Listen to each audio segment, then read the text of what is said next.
KPLC on the spot as more than 500,000 residents of Ijara constituency, Garissa County, remain in darkness for over 3 months now, affecting delivery of crucial services. Countdown to budget day. Kenyans and stakeholders ask crucial questions on the Finance Bill 2024. Win for pastoralist communities as Kenya signs a critical framework for free, safe and orderly cross-border mobility of livestock and herders in search of water and pasture within IGAD member states.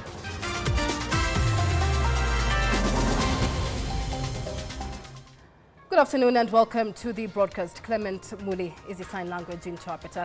We begin with the Finance Bill, where stakeholder engagement on the bill is set to conclude today with different entities, including the Federation of Transport Sector, Clean Cooking Association of Kenya, as well as Safaricom, giving their views today. Let's listen in to those live proceedings. Now, the other incentives that we talk about is that the threshold for capitalizing and getting our costs reduced in terms of when we invest, how quickly can we recover? Earlier it was saying 50% and every year 25, 25, 25. We again ask you to look at it, that for pharmaceutical industry, can we have a special provision for that? I put it in my proposal. Everything, I think those are the main points I want to say on this. Everything else is already there. If there's any questions, I'm free to answer those questions. Thank you. Thank you very much. You know, I think this matter again came last year, and we actually granted the proposals to have it exempt, and this committee actually reversed that and made them zero rated. Maybe the manufacturing around pharmaceuticals is a conversation that many Kenyans are not aware. So maybe we'll just extend 5 more minutes to tell us how the drugs that are being manufactured in Kenya and how many are actually exporting out of Kenya. Sorry, can you repeat that? So I'm saying the area around manufacturing of pharmaceuticals is not, there's an information deficit in the market. We talk about many other manufacturing, but manufacturing of pharmaceuticals is not something that you hear a lot in Kenya. So I wanted you to introduce the sector and tell us how big it is and how much you're actually exporting outside the country. Okay, good question. So we have 32 manufacturers locally. Yeah, what does 32 manufacturers mean? It means that as a Kenya, in East Africa, we got the biggest number of manufacturers. Between South Africa and the Western African, we're the biggest in terms of Kenya. Number two, when we talk about how much do we export, I think I will talk about my company that almost 20% of what we produce, we export. What limits it is this cost that we are talking about, that this VAT exempt brings our cost higher, so we cannot compete against India in those markets. If that goes away, we can compete. And what that means, both for Kenya, in terms of export, it increases the exports. Also, your dollar revenues, the dollar spent on a finished item is less. The National Assembly Energy Committee is currently seeking answers from the OR power plant, a leading geothermal power supplier to the Kenya Power and Lightning Company, on the continuous increase in tariffs, despite the company expanding its operations to 4 plants since 2000 when they joined the Kenyan market.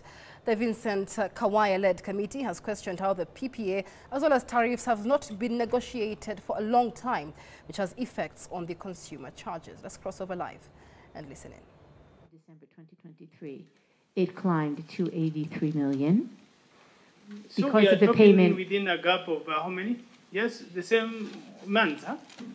We are in 2024, right? The Yes. document I'm talking about is during your last appearance, is it? Which date, please? Yeah, this, okay, these are regulatory findings, and so we have been able to collect substantially All right. So now, which month of last year did it jump to 86?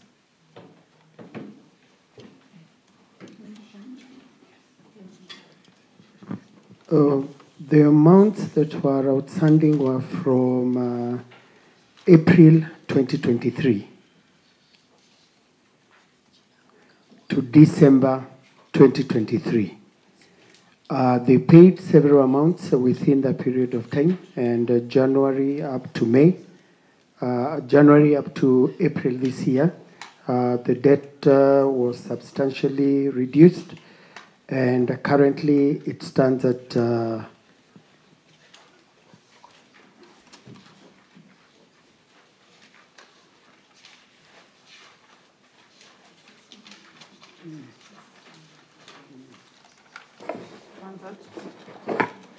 currently it stands at 60, because they have paid up to the month of February 2024. It's important to work on your figures. So at one point it was 40, I don't know how it jumped to 86. Then now from 86, now we've paid 12. If you were to subtract 12 from 86, to give you 70 something, but apparently it is 60. So why can't you have the figures clear so that we understand whether KPLC in the first place has been meeting its obligations? Because without clarity on that, we cannot be able to understand whether they have been paid or not. The 12 million is particularly highlighted because it was received in Kenya shillings in April, but they had paid in January, February, and March. They had paid also. They had also paid January, February.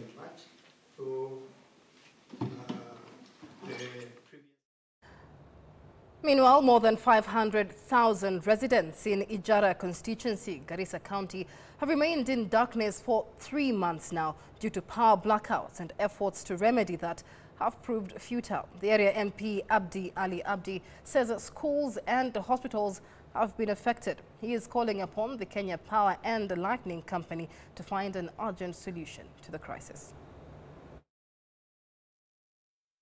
This matter of blackout in my constituency, it has started 3 months ago. Unfortunately, this reliability of that power from Tana River through Hola it has been very unreliable, and it has caused a lot of damages, especially to traders, the vendors in my constituency, Masalani town and Ijara town. So I'm just calling KPLC that Ijara people are stakeholders in this country. They equally demand services the way other Kenyans are demanding services. So I request a permanent solution to the people of Ijara constituency. We are ready to pay. We are very good payers.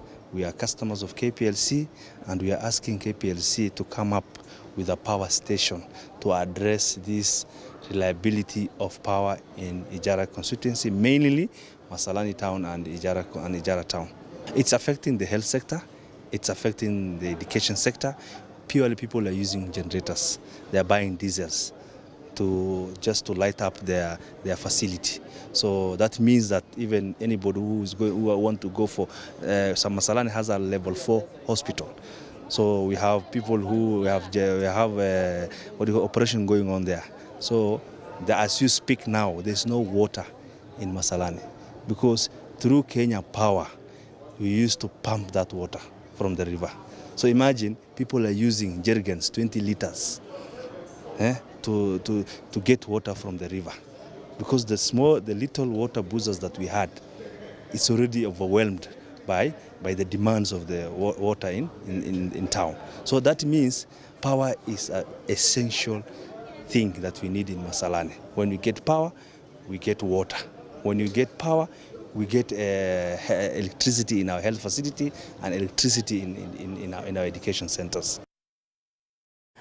Kigumo families that were displaced by a landslide that occurred in Mairi area in Murang'a County are now appealing for disaster funds to enable them resettle. The 22 families who sought refuge at Mairi Primary School decry living in pathetic conditions. Nominated MP Honorable Sabina Chege has called upon the Murang'a County Government to release disaster management funds to the victims.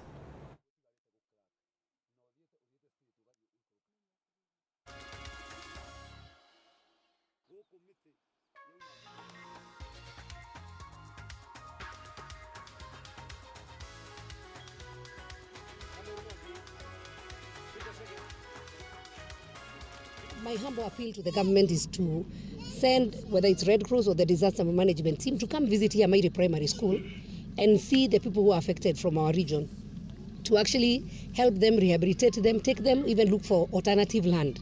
Because even if the rain stops, they cannot go back where they were. The land, some of it is gone, some of it has very deep trenches, and they cannot be able to go back there again. So for their safety and for the sake of their children, some of them are in school. We need to support them in school fees. But most importantly, they cannot stay in these classrooms forever. They need to look for a place they can call home so that they go out and also work for their children. Ningeuliza serikali ya county government, tafadhali, hawa watu wanataka usaidizi. Na sisi kama shule, kama msimamishi wa BOM, ningetaka tu nijulishwe hawa watu watakaa kwa shule kwa muda gani, nitaweza kuwasaidia. Ile pesa kidogo nimepewa hata haitoshi. Jumaji na wapea chakula, kama saa hii mheshimiwa Sabina amekuja amewapatia chakula. Tafadhali serikali ya county government, hawa watu wanawahitaji sana. Sisi ombi letu ni moja. Serikali iangalie sisi wote wale tuko hapa, sababu hatutakaa kwa shule miaka nenda rudi. Tugeomba tutafutiwe hatua ya kudumu. And further, residents of Nakuru East Town are living in fear following the resurgence of organized criminal gangs terrorizing residents in the area. The concerned public now wants action to be taken by local authorities to restore normalcy. The resurgence comes just months after police launched a manhunt for criminal gangs in the area. A few months after police cracked down on criminal gangs responsible for insecurity incidents in Nakuru town and its environs, new cases of brutal attacks from organized criminal gangs have begun to emerge. According to the residents, the attacks have been very common around Free Area, Mchanganyiko, Karatina and Section 58. Kila mtu ameanza kuwa na hofu. Hata wengine unahofia pengine akienda kuingia pale kwake, sababu kuna kuwaga na gate, pengine ataweza kupata kama amegojewa pale. Kwa hivyo sasa mpaka hii tax yenye serikali inataka kuchukua ndio economy iweze kuinuka, inarudishwa chini na haya magenge. Kwa hivyo sasa tunataka county commandant aangalie vizuri na aweze kutusaidia, sababu asipotusaidia raia wakifika mwisho, wakifika ukutani, wanachukua hatua mikononi mwao, na sasa kutaanza kuwa violence. Kwa hivyo sasa amani ndio tunataka, sababu hata uchumi sahihi si mzuri. Tunataka amani. The concerned residents further blamed the area police for allegedly siding with the criminals, ignoring complaints from the public. Tunaomba commandant na police watenganishwe kabisa na uhusiano wa magenge, kwa sababu ile shida ambayo iko katika kaunti hii ni kuwa magenge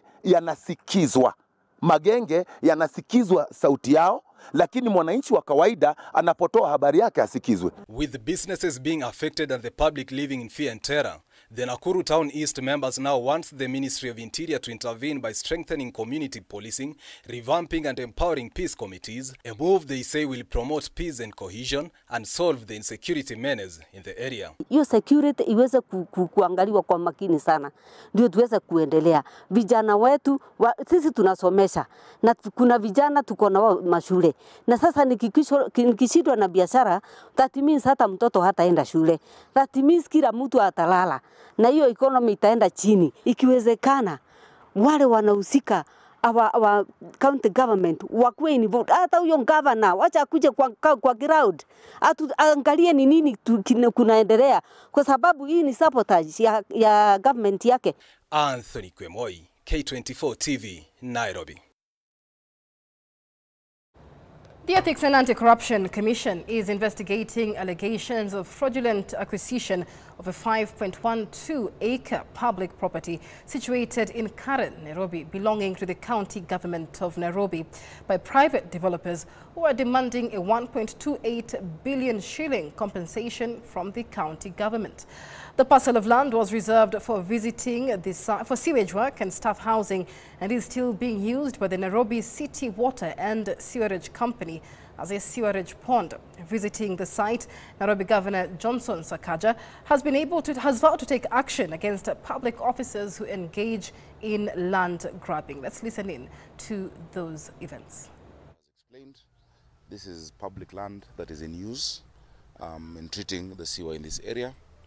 And we have many other parcels that we have seen, and we've committed to work with the EACC to recover. I have written to them a few weeks ago on a number of parcels that belong to Nairobi County Government, either by way of the allocation or purchase or surrender.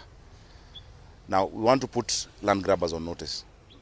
Whether you took it in the 90s or in the 80s or in the 70s, the history and track record and process of allocation is very clear. It's very clear in the law. We will catch up with you.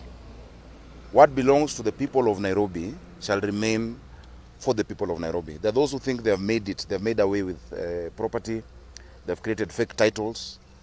Some are even in active possession, some have charged the titles and gotten loans. We will catch up with you. We have the record and the trail from 1901 when Nairobi City County started as a council. The good thing about the county is that a lot of records have been kept intact. We have minute books that we've gone through. In fact, after this, I'm going right next to Mutwini, where we recovered land that was grabbed. We're about to complete the building of a market in Mutwini. It is actually 70 to 80% complete. Let's take a break here on K24 Newscut. Much more making headlines still to come. Just stay with us.